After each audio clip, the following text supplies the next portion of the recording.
தனுசு ராசி நேயர்களே, உங்களுக்கு இந்த ஆனி மாதம் எப்படி இருக்குன்னு பார்த்தீங்க அப்படின்னா, குரு பகவான் ராசிக்கே அதிபதி, முக்கியமான ஒரு அமைப்பு.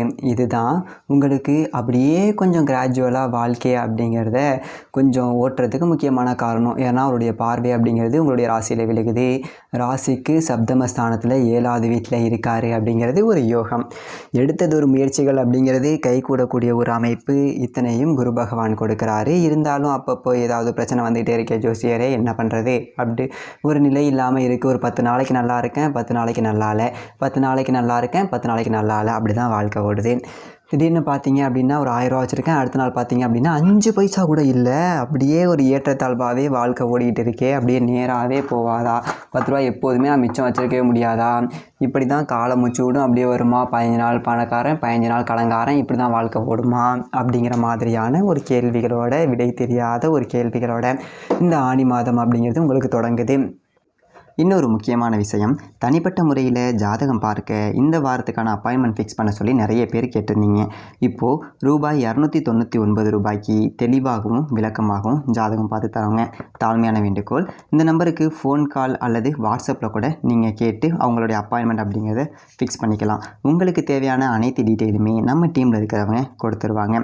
அப்பாயின்மெண்ட் டேட் மற்றும் டைம் ஃபிக்ஸ் பண்ணதற்கு பிறகு அந்த நேரத்தில் நான் உங்களுக்கு ஃபோன் கால் பண்ணி ஜாதகம் பார்த்து பலன்கள்ங்கிறது சொல்லிடுவேங்க. ஜஸ்ட்டு நீங்கள் வாட்ஸ்அப் அல்லது ஃபோன் காலில் உங்களுக்கான டவுட் அப்படிங்கிறத கிளியர் பண்ணிக்கலாம். சரிங்களா? உங்களுக்கான அப்பாயின்மெண்ட் டேட் மற்றும் டைமை ஃபிக்ஸ் பண்ணிக்கலாம். அப்புறம் நிறைய பேர் கேட்குறாங்க எவ்வளோ நேரம் ஆகும்னு சொல்லிட்டு. ஃபஸ்ட்டு நம்ம உங்களுடைய ஜாதக கட்டத்தை பார்த்துட்டு ஜனனகால பலன்கள் அப்படிங்கிறத சொல்லிவிடுவோம். அதாவது இந்த ஜாதகக்காரங்களுடைய வாழ்க்கை எப்படி இருக்கும், கேரக்டர் எப்படி இருக்கும் அப்படிங்கிறத சொல்லிவிடுவோம். அதுக்கப்புறம் கோட்சாரத்தின் அடிப்படையில் கடைசி ஒரு 2.5 வருஷம் எப்படி இருந்துச்சு, எதிர்காலம் வரக்கூடிய 2.5 வருஷம் அதெல்லாம் எப்படி இருக்கும் அப்படிங்கிறதெல்லாம் பார்த்துடலாம். அட் லாஸ்ட் பர்டிகுலராக இந்தந்த டைமில் என்னென்ன நடக்கும், இந்த டைமில் என்னென்ன நடந்துச்சு அப்படிங்கிறதெல்லாம் பார்த்துட்டு உங்களுக்கான தெளிவான விளக்கமான பலன்கள் அப்படிங்கிறத சொல்லிடுவாங்க. இதை தாண்டி உங்களுக்கு ஏதாவது சந்தேகம் இருந்துச்சு அப்படின்னா கூட நீங்கள் கேட்டுக்கலாம்.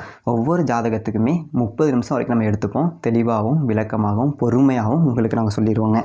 இது இல்லாமல் வேறு ஏதாவது சந்தேகம் இருந்துச்சு அப்படின்னா கூட நீங்கள் டவுட்டுங்கிறது கேட்டுக்கலாம். கடைசியாக ஜாதகம் இல்லைனாலும் பரவாயில்ல, பிறந்த தேதி, பிறந்த நேரம், பிறந்த இடம் மட்டும் சொன்னாலே போதுங்க.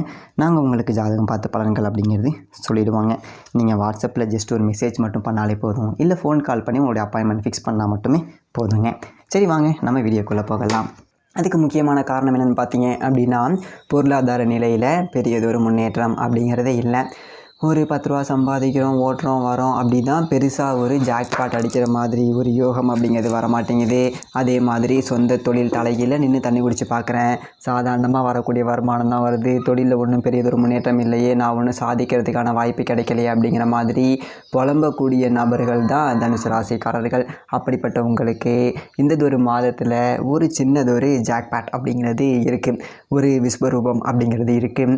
அதாவது உங்களுடைய ராசி, நீங்கள் நினைப்பீங்க இல்லைங்களா, மாதம் ஆனால் ஒரு 10 ரூபா சம்பாதிக்கணும், குடும்ப செலவு அப்படிங்கிறது பார்க்குறோம், சில நேரத்தில் கடன் வாங்க வேண்டிய ஒரு சூழ்நிலை இருக்குது அப்படின்னு. இந்த மாதத்தில் சொந்த தொழில் செய்யக்கூடிய தனுசு ராசிக்காரர்கள் ஒரு 50,000 மிச்சம் எடுத்து வைக்கலாம், 10,000 மிச்சம் எடுத்து வைக்கலாம். அவங்கவுங்க செய்கிற தொழிலுக்கு தக்கன இந்ததொரு மாதம் செலவை விட வரவு அப்படிங்கிறது 10 ரூபா கூட அப்படின்னு சொல்லிட்டு மீதியை எடுத்து வைக்கக்கூடிய ஒரு மாதமாக இருக்க போகுது. முக்கியமான விஷயம், ஆனி மாதம் 8ஆம் தேதி கடக ராசிக்கு புதன் வராரு. உங்களுடைய ராசிக்கு 7க்கும் 10க்கும் அதிபதியான புதன் கேந்திராதிபத்திய தோஷம் பெற்ற ஒரு கிரகம். அவர் அஷ்டமத்தில் அடியெடுத்து வைக்கிறார் அப்படிங்கிறது தான் அற்புதமான மாற்றங்களை கொடுக்கக்கூடிய ஒரு யோகம். 8ஆம் தேதி வரைக்கும் பொறுத்துக்கோங்க, பல்ல கடிச்சிட்டு ஓட்டுங்க. 8ஆம் தேதிக்கு மேலே கெட்டவன் கெட்டிடில் கிட்டிடும் ராஜயோகம் அப்படிங்கிற ஒரு ராஜயோகம் உங்களை தேடி வரப்போகுது. இதே ஒரு சக்திகள் எல்லாமே இடையூறுகள் எல்லாமே அகலப்போகுது. சொந்த வீடு கட்டி ஒரு நாளாவது வாழ்ந்து பார்த்துடணுண்டா, சொந்த வீடே இல்லை அப்படின்னு இருந்தவங்க எல்லாமே சொந்த வீட்டுக்கான ஒரு வேலைகள் அப்படிங்கிறத ஆரம்பிக்கலாம். உங்களுக்கு அந்த எண்ணமே வந்துடும், அட எங்கள் ஜோசியரை இருக்கிற கடன் நான் வாடகை கொடுத்து தவிச்சிக்கிட்டு இருக்கேன், நீங்கள் வேறு ஏதோ சொந்த வீடு கட்டுவேன் அப்படின்னு சொல்லிட்டு நினைக்கிறீங்கல்ல. அப்படி இருக்கக்கூடியவங்க கூட மாற்றம் வரும். ஒரு 10 பைசா கூட இல்லை, 10 ரூபா கடனில் இருக்கேன் அப்படிங்கிறவங்க கூட சொந்த வீடு கட்டுவதற்கான ஒரு வாய்ப்பு அப்படிங்கிறது இந்த ஒரு மாதத்தில் தேடிக்கிட்டு வரும். ஏதோ ஒரு ரூபத்தில் பூர்வீக சொத்து ஒன்று ஏதாவது வம்பு வழக்கில் இருந்திருக்கலாம், அது இப்போ பைசலாகி கைக்கு வரும். அப்போ அதில் ஒரு பாகத்தை கூரை போட்டு விற்றுட்டு பங்கு கட்டிக்கிட்டு நம்ம பாகத்தை கொடுத்துட்டாங்க கூட அப்படின்னா கூட இன்னொரு பாகத்தில் நம்ம போயிட்டு வீட்டை கட்டி சொந்த வீடு அப்படிங்கிறது குடி போகிறோம்டா அப்படிங்கிற அளவுக்கு ஒரு வாய்ப்பு அப்படிங்கிறது கிடைக்கும். அதே மாதிரி கொடுக்கல் வாங்கல், இந்த காப்பீட்டு நிறுவனத்திலேருந்து வர வேண்டிய தொகை, இப்படி எதிர்பாராத நிறுவனங்கள் எல்லாத்துலேயுமே வருமானம் அப்படிங்கிறது உங்களுக்கு உச்சத்துக்கு வரும். அதே மாதிரி கடந்ததொரு காலகட்டங்களில் ஏதாவது ஒரு செலவுகள் இருந்துச்சு அப்படின்னா, வண்டி ஒன்று காணா போயிடுச்சு, ஒரு இடத்துல நிறுத்தியிருந்தேன் திருவிட்டு போயிட்டானுங்க, வீட்டில் ஒரு சங்கிலியை காணும், மோதிரத்தை காணும் அப்படின்னா அதெல்லாம் திரும்ப கிடைக்கக்கூடிய ஒரு வாய்ப்பு இருக்குது. வண்டி காணா போச்சு, இப்போது வண்டியை போலீஸ் பிடிச்சா வந்துடும், தகவல் வந்துருச்சுப்பா, வந்து வண்டியை வாங்கிட்டு போப்பா அப்படின்னு சொல்லிட்டு டாக்குமெண்ட்டை கொடுத்து வண்டி எடுத்து வந்துடலாம். அதே மாதிரி வீட்டில் ஏதாவது ஒரு பொருள் காணாமல் போயிருக்கும், என்னத்தையாவது ஒன்று தேடும்போது இது கிடைக்கும். இது போன நாளில் இருந்து எனக்கு ரொம்ப கஷ்டமாகி போயிடுச்சுடா, இது வந்துருச்சுல, இனிமேல் எனக்கு அதிர்ஷ்டம் வந்துடும்டா அப்படின்னு நீங்கள் சென்டிமெண்ட்டாக வச்சுருக்கக்கூடிய ஒரு பொருள் களவு போயிருந்தால் நிச்சயமாக அது காணாமல் போயிருந்தாலும் அது கிடைக்கும். அதோட பிள்ளைங்க படித்து முடிச்சுட்டு வேலைக்கு போகாமல் சுற்றிக்கிட்டு இருப்பாங்க. நான் இவ்வளோ கஷ்டப்படுறேன், என் பிள்ளை நான் படித்து முடிச்சுட்டு வேலைக்கு போகாமல் ஒரு 200-300 செலவுக்கு வாங்கிட்டு பெட்ரோலை போட்டுட்டு சுற்றிட்டு வருது, பார்க்குறவங்க எல்லாம் பையன் இது வேலைக்கு போகலையா அப்படின்னு சொல்லி கேட்குறான், எனக்கு வெக்கமாக இருக்குது, ஒன்றும் பொறுப்பு இல்லாமல் இருக்கே அப்படின்னு சொல்லிட்டு நினைக்கக்கூடிய பிள்ளைகள் பொறுப்பை உணர்ந்து வேலைக்கு போவாங்க. சரி, நம்ம தாய் தகப்பன் நமக்காக தான் கஷ்டப்படுது, நம்மளால் ஒரு 10 ரூபாயை நம்ம எடுத்து வந்து கொடுப்போம் அப்படின்னு சொல்லிட்டு எங்கேயாவது ஒரு வேலைக்கு போவாங்க. அதில் ஒரு சந்தோஷம் அப்படிங்கிறது நமக்கு கொடுக்கும். அதே மாதிரி சில பிள்ளைங்க ரொம்ப பொறுப்பாக இருக்கும், படி மேலே படி ஏறி வேலை தேடிகிட்டு இருக்கும், தாய் தகப்பன் கஷ்டப்படுதே அப்படின்னு சொல்லிட்டு படாத பாடுபடும், நமக்கே பார்க்க கஷ்டமாக இருக்கும். தம்பி வேலைக்கு போகாட்டியும் பரவாயில்லப்பா, ஏன்ப்பா அப்படி மன உளைச்சல் ஆகிற, இருப்பா பார்த்துக்கலாம் அப்படிங்கிற மாதிரி நம்மளே பிள்ளைகள்கிட்ட சொல்லுவோம். வேலைக்கு போகலையே அப்படிங்கிற விரக்தியை பிள்ளைங்க சோறு திங்காத அளவுக்கு நல்ல பிள்ளைகளாக இருக்கும். அந்த மாதிரியான பிள்ளைகளுக்கெல்லாம் நல்லது ஒரு வேலை கிடச்சிரும், பரவாயில்ல என் பிள்ளைக்கு இதுக்கு மேலே நிம்மதியாக தூங்குவான், நல்லது ஒரு சோறு திம்பா, வேலைக்கு போகுது என் பிள்ளை சோறு கூட திங்க மாட்டேங்குது சரியா அப்படின்னு நினச்சவங்களுக்கு எல்லாமே இப்போ பிள்ளைகளுக்கு ஒரு வேலை கிடச்சி நல்லபடியாக செட்டில் ஆகிடுவாங்க. 10 ரூபா சம்பாதிச்சு கொண்டு வந்து நம்ம கையில் கொடுக்கும்போது வாழ்க்கையினுடைய அந்த லட்சியம், குறிக்கோள், நோக்கம் எல்லாத்தையும் அடைஞ்ச மாதிரி இருக்கும். அப்பாடா, நான் பட்ட கஷ்டத்தை என் புள்ள படலப்பா, எங்கேயோ ஒரு வேலை கிடச்சி நல்லபடியாக செட்டில் ஆகிட்டான்ப்பா, இதுக்கு மேலே எனக்கு என்னப்பா வேணும், ஏதோ என் காலத்தை நான் கடைசியில் கழிச்சிட்டு போயிடுவேன், புள்ள நல்லா இருக்கான் அப்படிங்கிற ஒரு செய்தி எனக்கு போதும் அப்படிங்கிற அளவுக்கு உங்களுக்கு மிகப்பெரிய ஒரு சந்தோஷம் அப்படிங்கிறத கொடுக்கும். அதோட குரு பகவானுடைய 7ஆம் இட பார்வை அப்படிங்கிறது உங்களுக்கு அற்புதமான ஒரு யோக பலன் அப்படிங்கிறத கொடுக்கும்.